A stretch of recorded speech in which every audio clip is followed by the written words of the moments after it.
नमस्कार दोस्तों, कहानियों के दीवाना। आज हम एक ऐसी हॉरर फिल्म की कहानी लेकर आए हैं जिसने 2021 में सिनेमा घरों में तहलका मचा दिया।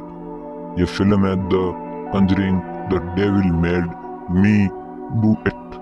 ये फिल्म पैरानॉर्मल एक्टिविटीज की जांच करने वाले दंपति एंड और लॉरेन वॉरेन की कहानी है, जिन्हें हम पिछली फिल्मों में देख चुके हैं। इस बार उनका सामना एक ऐसे कोर्ट केस से होता है जो पूरी तरह से हटकर है।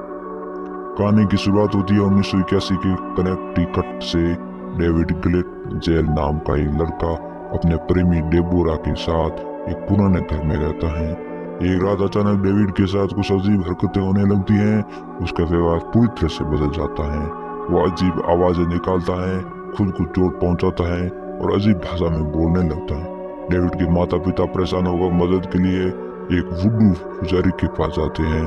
ये वुडू पुजारी डेविड के साथ हुई घटनाओं को किसी आत्मा के प्रवेश से जोड़कर देखता है। वो एक अनुष्ठान कराता है, लेकिन चीजें और खराब हो जाती हैं। डेविड पर आक्रमण होते हैं और वो डेबोरा के प्रेमी एलन को चाकू मारकर घायल कर देता है।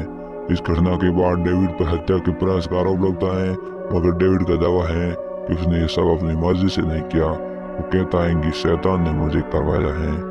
ये से एड और लॉरेन वारेन की कहानी शुरू होती है। वकील डेविड के इस असामान्य दावे को कोर्ट में मजबूत करने के लिए वारेन दंपति की मदद लेते हैं। एड और लॉरेन इस मामले की गंभीरता को समझते हैं और जांच शुरू कर देते हैं।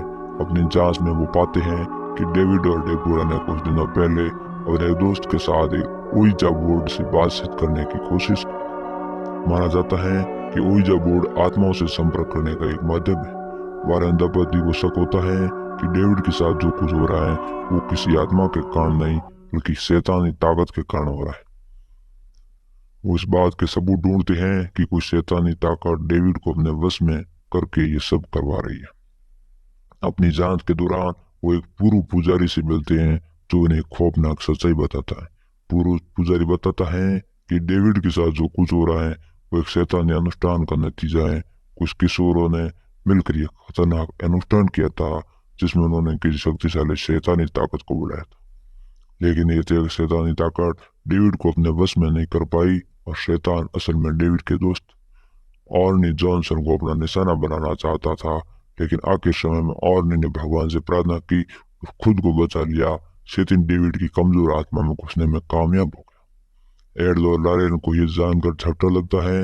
अब उनके सामने एक बड़ी चुनौती थी कि उन्हें कोर्ट के सामने साबित करना था कि डेविड पर किसी शैतानी ताकत का साया है। उसने अपनी मर्जी से हत्या का प्रयास नहीं किया। वॉरेन दंपति डेविड के साथ घटी घटनाओं के सिलसिलेवार सबूत इकट्ठा करते हैं, उस चश्मदीदों के बयान लेते हैं और डेविड के अजीब व्यवहार के दस्तावेज उठाते हैं। इसके अलावा उस पुराने घर की भी जांच करते हैं जहाँ डेविड रहता था। उन्हें पता चलता है कि उस घर में पहले भी कई अलौकिक घटना हो चुकी हैं। अंत में मजबूत सबूतों के साथ एड और लॉरेन कोर्ट में पेश होते हैं। वह जज को समझाने की कोशिश करते हैं कि यह मामला किसी आम हत्या के केस से अलग है। डेविड को किसी शैतानी ताकत ने अपने वश में कर लिया है, जिसके कारण उसने यह अपराध किया है। कोर्ट में काफी बहस होती है। डेविड के वकील एड और लॉरेन की गवाही को आधार बनाकर ये साबित करने की कोशिश करते हैं कि डेविड बेगुनाह है। वहीं दूसरी तरफ सरकारी वकील इस दावे को कोई बकवास बताते हैं। फिल्म का क्लाइमैक्स काफी रोमांचक है। एड और लॉरेन अदालत में एक भयानक अनुष्ठान करते हैं। इस अनुष्ठान का मकसद ये है कि शैतान को डेविड के शरीर से बाहर निकाला जाए। अदालत में मौजूद सभी लोग दंग जाते हैं और जब वो ये डरावना अनुष्ठान देखते हैं। क्या एड और लॉरेन शैतान को डेविड के शरीर से बाहर निकाल पाएंगे? क्या डेविड को बेगुनाह साबित किया जाएगा? जानने के लिए आपको ये फिल्म जरूर देखनी चाहिए। हालांकि ये फिल्म एक सच्ची घटना पर आधारित है, इस कहानी को थोड़ा फिल्मी बनाया गया है, फिर भी ये फिल्म हमें सोचने पर मजबूर कर देती है कि आखिर दुनिया में अंधेरे और अलौकिक ताकतें मौजूद हैं या नहीं।